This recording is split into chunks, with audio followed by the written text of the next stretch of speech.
ಪ್ರೀತಿಯ ವಿದ್ಯಾರ್ಥಿಗಳೇ, ತಮ್ಮೆಲ್ಲರಿಗೂ MB ಹಿಸ್ಟರಿ ಯೂಟ್ಯೂಬ್ ಕ್ಲಾಸಸ್ಗೆ ತುಂಬ ಹೃದಯದ ಸ್ವಾಗತ. ಪ್ರಥಮ ಬಾರಿಗೆ ನೀವು ನನ್ನ MB ಹಿಸ್ಟರಿ ಯೂಟ್ಯೂಬ್ ಕ್ಲಾಸಸ್ಸನ್ನು ವೀಕ್ಷಣೆ ಮಾಡುತ್ತಿದ್ದರೆ ಸಬ್ಸ್ಕ್ರೈಬ್ ಆಗಿ, ಹಾಗೆ ನಾನು ಹಾಕುವ ಹೊಸ ವಿಡಿಯೋಗಳ ನೋಟಿಫಿಕೇಷನಿಗಾಗಿ ಪಕ್ಕದಲ್ಲಿರುವ ಬೆಲ್ ಐಕಾನ್ ಮೇಲೆ ಕ್ಲಿಕ್ ಮಾಡೋದನ್ನು ಮರಿಬೇಡಿ. ಬನ್ನಿ, ಈ ಒಂದು ವಿಡಿಯೋ ತರಗತಿಯಲ್ಲಿ ಆಂಗ್ಲೋ ಮರಾಠಿ ಯುದ್ಧಗಳ ಕುರಿತು ಸಮಗ್ರವಾದಂಥ ಮಾಹಿತಿಯನ್ನು ತಿಳಿದುಕೊಳ್ಳೋಣ. ವಿದ್ಯಾರ್ಥಿಗಳೇ, ಮೊದಲನೇ ಆಂಗ್ಲೋ ಮರಾಠಿ ಯುದ್ಧ ನಡೆದಿದ್ದು 1775ರಿಂದ 1782ರವರೆಗೆ. 1775ರಿಂದ 1782ರ ಅವಧಿಯಲ್ಲಿ ಮೊದಲ ಆಂಗ್ಲೋ ಮರಾಠಿ ಯುದ್ಧ ಭಾರತದಲ್ಲಿ ಜರುಗುತ್ತದೆ.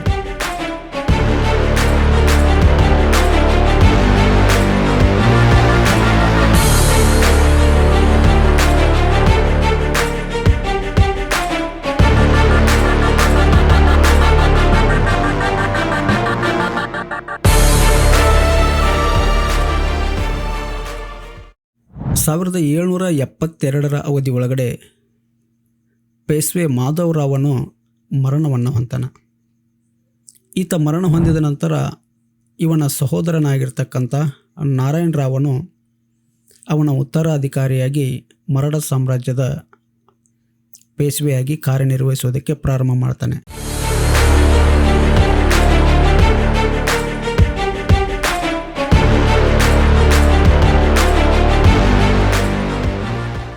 ಇಂಥ ಸಂದರ್ಭದಲ್ಲಿ ಈ ನಾರಾಯಣ ರಾವನಿಗೆ ಒಬ್ಬ ಚಿಕ್ಕಪ್ಪ ಇದ್ದ. ಆತನ ಹೆಸರು ರಘುನಾಥ್ ರಾವ್. ಈ ರಘುನಾಥ್ ರಾವನಿಗೆ ಒಂದು ಆಸೆ ಇತ್ತು. ಏನಂತಾರೆ, ಮರಾಠ ಸಾಮ್ರಾಜ್ಯದ ಪೇಶ್ವೆ ನಾನಾಗಬೇಕು ಅನ್ನೋ ಉದ್ದೇಶಕ್ಕೋಸ್ಕರ ಪೇಶ್ವೆ ಮಾಧವರಾವನ ಸಹೋದರನಾಗಿರ್ತಕ್ಕಂಥ ನಾರಾಯಣ ರಾವನನ್ನು ಹತ್ಯೆ ಮಾಡಿಸಿ ಮರಾಠ ಸಾಮ್ರಾಜ್ಯದ ಮುಂದಿನ ಪೇಶ್ವೆಯಾಗಿ ಈತ ಅಧಿಕಾರವನ್ನು ಸ್ವೀಕರಿಸ್ತಾನೆ.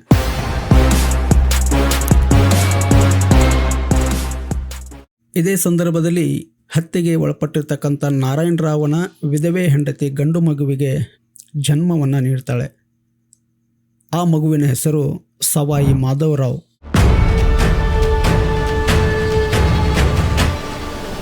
ಸವಾಯಿ ಮಾಧವರಾವನನ್ನು ಮರಾಠ ಪ್ರಮುಖರು ಬೆಂಬಲಿಸುವುದರ ಜೊತೆಗೆ ರಘುನಾಥ ರಾವನು ತನ್ನ ಸ್ಥಾನವನ್ನು ಉಳಿಸ್ಕೊಳ್ಬೇಕು ಅನ್ನೋ ಉದ್ದೇಶಕ್ಕೋಸ್ಕರ ಈತ ಮಾಡಿರ್ತಕ್ಕಂಥ ಒಂದು ತಪ್ಪೇನಂತಂದರೆ 1775ರಲ್ಲಿ ಅಂದಿನ ಬಾಂಬೆ ಗವರ್ನರ್ ಆಗಿರ್ತಕ್ಕಂಥ ಎಲ್ಫಿನ್ಸ್ಟನ್ನೊಂದಿಗೆ ಸೂರತ್ ಒಪ್ಪಂದಕ್ಕೆ ಸಹಿ ಹಾಕ್ತಾನೆ. ವಿದ್ಯಾರ್ಥಿಗಳೇ,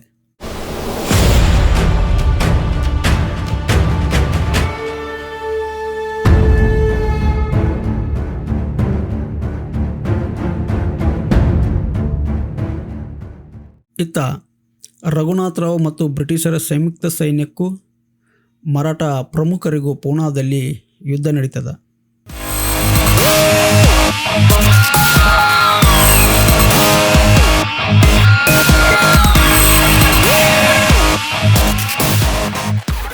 ಆದರೆ ಪೇಶ್ವೆ ಸವಾಯಿ ಮಾಧವರಾವನ ಪ್ರಧಾನಮಂತ್ರಿಯಾಗಿರ್ತಕ್ಕಂಥ ನಾನಾ ಫಡ್ನೀವ್ಸನ್ನು ಕಲ್ಕತ್ತಾದಲ್ಲಿದ್ದ ಬ್ರಿಟಿಷ್ ಗವರ್ನರ್ ಜನರಲ್ ಹೆಸ್ಟಿಂಗ್ಸನ್ನ ಸಹಾಯ ಪಡೆಯುವಲ್ಲಿ ಯಶಸ್ವಿಯಾಗ್ತಾನೆ.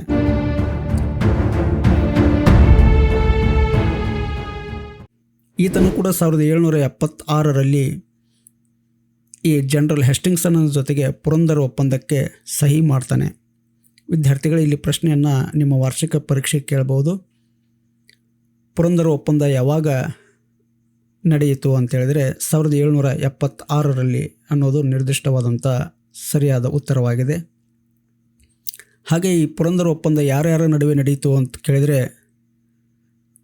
ಸವಾಯಿ ಮಾಧವರಾವನ ಪ್ರಧಾನಮಂತ್ರಿಯಾಗಿರ್ತಕ್ಕಂಥ ನಾನಾ ಫಡ್ನೀವ್ಸ್ ಹಾಗೂ ಬ್ರಿಟಿಷ್ ಗವರ್ನರ್ ಜನರಲ್ ಹೆಸ್ಟಿಂಗ್ಸನ್ನ ನಡುವೆ ಈ ಪುರಂದರ್ ಒಪ್ಪಂದ ನಡೆಯಿತು ಅನ್ನೋದು ಕೂಡ ಅಷ್ಟೇ ಮುಖ್ಯವಾಗಿದೆ. ಈ ಒಪ್ಪಂದದ ಪ್ರಕಾರ ಬ್ರಿಟಿಷರು ರಘುನಾಥ ರಾವನಿಗೆ ನೀಡಿದ ಬೆಂಬಲವನ್ನು ಸಂಪೂರ್ಣವಾಗಿ ಹಿಂಪಡೆಯಲು ಒಪ್ಪಿಕೊಳ್ಳುತ್ತಾರೆ. ಇತ್ತ ಪೇಶ್ವೆ ಸರ್ಕಾರವು ರಘುನಾಥ ರಾವನಿಗೆ ಮಾಸಿಕವಾಗಿ 25,000 ರೂಪಾಯಿಗಳ ನಿವೃತ್ತಿ ವೇತನವನ್ನು ನೀಡಲು ಕೂಡ ಒಪ್ಪಿಕೊಳ್ತದೆ. ಹೀಗಾಗಿ ಈ ರಘುನಾಥ ರಾವನು ಅಧಿಕಾರವನ್ನು ಕಳೆದುಕೊಳ್ಬೇಕಾಗ್ತದೆ. ಜೊತೆಗೆ ಮಾಸಿಕವಾಗಿ ಅಂದರೆ ತಿಂಗಳಿಗೆ ಆತನಿಗೆ 25,000 ರೂಪಾಯಿಗಳ ಕೂಡ ಪೇಶ್ವೆ ಸರ್ಕಾರ ಒಪ್ಪಿಕೊಳ್ತದೆ. ಇದೆಲ್ಲ ಮುಗಿಯುವ ಸಂದರ್ಭದಲ್ಲಿ ಇನ್ನೇನು ಮುಗಿದು ಈ ಒಂದು ಕೊನೆ ಹಂತಕ್ಕೆ ಬಂದಿರ್ತದೆ ಅನ್ನೋ ಸಂದರ್ಭದೊಳಗಡೆ ಆ ಬಾಂಬೆ ಗವರ್ನರ್ ಆಗಿದ್ದ ಎಲ್ಫಿನ್ಸ್ಟನನ್ನು ಈ ಎಲ್ಲ ವಿಚಾರಗಳನ್ನು ಒಪ್ಪಲಿಲ್ಲ. ಯಾಕಂದ್ರೆ ಆಲ್ರೆಡಿ ಅವನ ಜೊತೆ 1775ರಲ್ಲಿ ಸೂರತ್ ಒಪ್ಪಂದಕ್ಕೆ ಸಹಿ ಹಾಕಿದ್ದ ಈ ರಘುನಾಥ್ ರಾವನು. ಹೀಗಾಗಿ ಇದನ್ನೆಲ್ಲ ಆತ ತಿರಸ್ಕರಿಸ್ತಾನೆ. ಆತನು ಯುದ್ಧವನ್ನು ಮತ್ತೆ ಪುನರಾರಂಭಿಸಿದನು. ಯುದ್ಧದಲ್ಲಿ ಇಂಗ್ಲಿಷರು ಸೋತರು.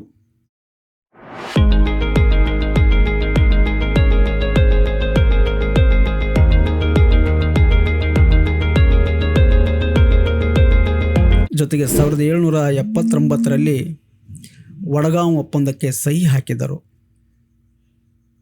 1773ರಿಂದ ಪಡೆದುಕೊಂಡಿದ್ದ ಎಲ್ಲ ಪ್ರದೇಶಗಳನ್ನು ಬಿಟ್ಟುಕೊಡಬೇಕಾಯಿತು. ಹೆಸ್ಟಿಂಗ್ಸನ್ ಕಲ್ಕತ್ತಾದಿಂದ ಒಂದು ದೊಡ್ಡ ಸೈನ್ಯವನ್ನು ಕಳಿಸಿದ್ದರಿಂದ ಯುದ್ಧಗಳು ನಡೆದವು.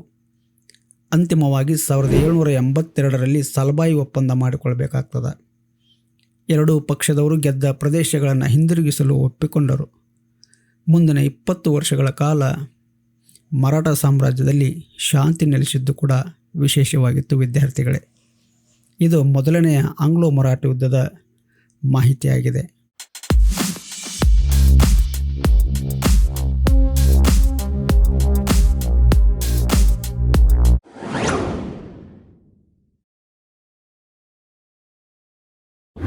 ಇನ್ನು ಎರಡನೆಯ ಆಂಗ್ಲೋ ಮರಾಠ ಯುದ್ಧ ನಡೆದಿದ್ದು 1803ರಿಂದ 1806ರವರೆಗೆ.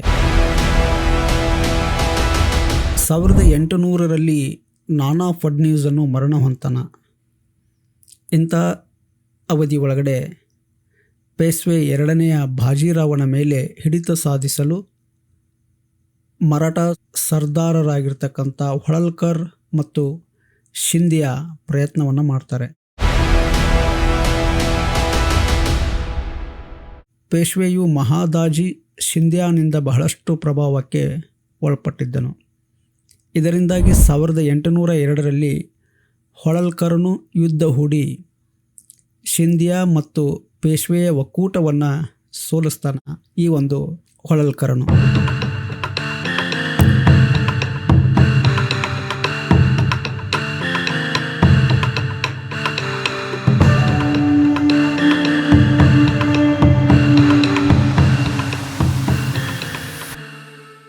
ಈ ಅವಧಿ ಒಳಗಡೆ ಪೇಶ್ವೆಯು ಬೆಶ್ಶಿನ್ನಿಗೆ ಓಡಿ ಹೋಗ್ತಾನೆ ಮತ್ತು 1802 ಮಾರ್ಚ್ ಅವಧಿಯ ಒಳಗಡೆ ಇಂಗ್ಲೀಷರೊಂದಿಗೆ ಪೇಶ್ವೆ ಬೆಶ್ಶಿನ್ ಒಪ್ಪಂದಕ್ಕೆ ಸಹಿ ಮಾಡ್ತಾನೆ. ಹೊಳಲ್ಕರನು ವಿನಾಯಕರಾವನನ್ನು ಸಿಂಹಾಸನದ ಮೇಲೆ ಕೂರಿಸ್ತಾನೆ.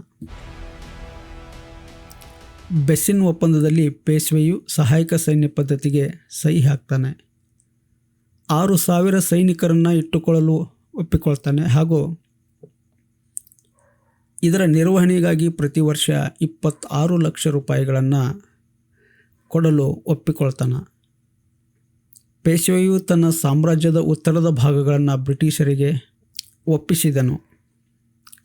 ಈ ಒಪ್ಪಂದವು ಇಂಗ್ಲಿಷರಿಗೆ ಮರಾಠ ರಾಜಕೀಯದಲ್ಲಿ ಹಸ್ತಕ್ಷೇಪ ಮಾಡಲು ಅನುಕೂಲಕರವಾದ ಅವಕಾಶಗಳನ್ನು ಒದಗಿಸಿಕೊಡ್ತದೆ.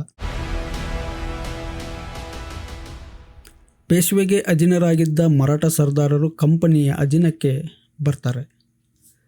ಇದು ಮರಾಠರಿಗೆ ಅಪಮಾನಕರವಾಗಿತ್ತು. ಶಿಂದ್ಯಾ ಮತ್ತು ಬೊಂಸ್ಲೆ ಇಂಗ್ಲಿಷರ ಅಧಿಕಾರಕ್ಕೆ ಸವಾಲನ್ನು ಎಸಗುತ್ತಾರೆ. ಇದರಿಂದ ಕಾಳಗಗಳ ಒಂದು ಸರಣಿಯೇ ನಡೆದು ಹೋಗುತ್ತದೆ.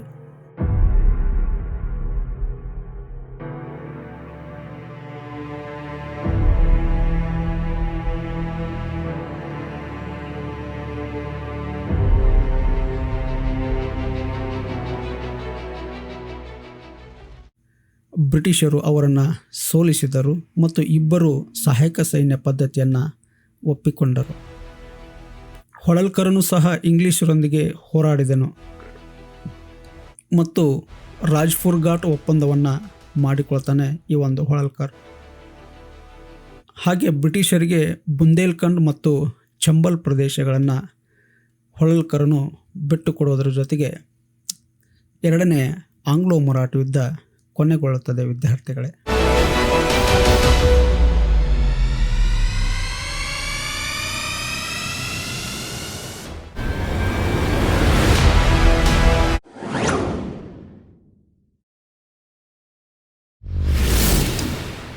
ಇನ್ನು ಮೂರನೇ ಆಂಗ್ಲೋ ಮರಾಠ ಯುದ್ಧ 1817ರಿಂದ 1818ರವರೆಗೆ ನಡೆಯಿತು.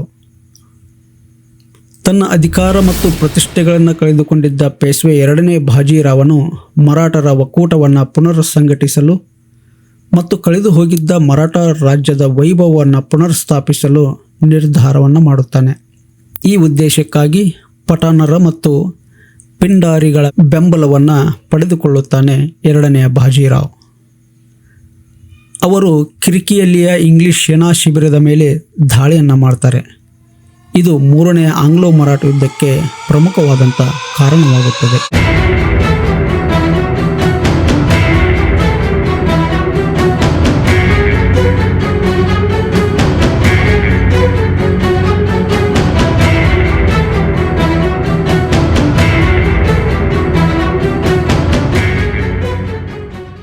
ಸರಣಿ ಕದನಗಳಲ್ಲಿ ಇಂಗ್ಲಿಷರು ಮರಾಠರನ್ನು ಸೋಲಿಸುತ್ತಾರೆ. ಎಲ್ಲ ಮರಾಠ ಸರ್ದಾರರು ಸಹಾಯಕ ಸೈನ್ಯ ಪದ್ಧತಿಯನ್ನು ಒಪ್ಪಿಕೊಳ್ಳುವಂಥ ಅನಿವಾರ್ಯ ಸ್ಥಿತಿ ಬಂದೊದಗ್ತದೆ.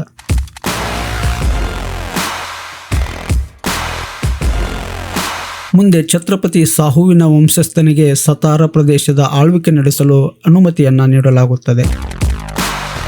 ಪೇಶ್ವೆ ಎರಡನೆಯ ಬಾಜಿರಾವನಿಗೆ ವಾರ್ಷಿಕ 8 ಲಕ್ಷ ರೂಪಾಯಿಗಳ ವಿಶ್ರಾಂತಿ ವೇತನವನ್ನು ನೀಡಿ ಬಿತೂರಿಗೆ ಕಳಿಸಲಾಯಿತು. ಇದರೊಂದಿಗೆ ಬ್ರಿಟಿಷರು ಇಡೀ ದಕ್ಷಿಣ ಭಾರತದ ಮೇಲೆ ತಮ್ಮ ರಾಜಕೀಯ ಸಾರ್ವಭೌಮತ್ವವನ್ನು ಸ್ಥಾಪಿಸಲು ಪ್ರಾರಂಭ ಮಾಡುತ್ತಾರೆ. ಈ ರೀತಿಯಾಗಿ ಬ್ರಿಟಿಷರು ಭಾರತದ ಇತರ ಸ್ವತಂತ್ರ ರಾಜ್ಯಗಳ ಮೇಲೆ ವಿಸ್ತರಣಾ ಮತ್ತು ಆಕ್ರಮಣಕಾರಿ ನೀತಿಯನ್ನು ಅನುಸರಿಸಿದರು.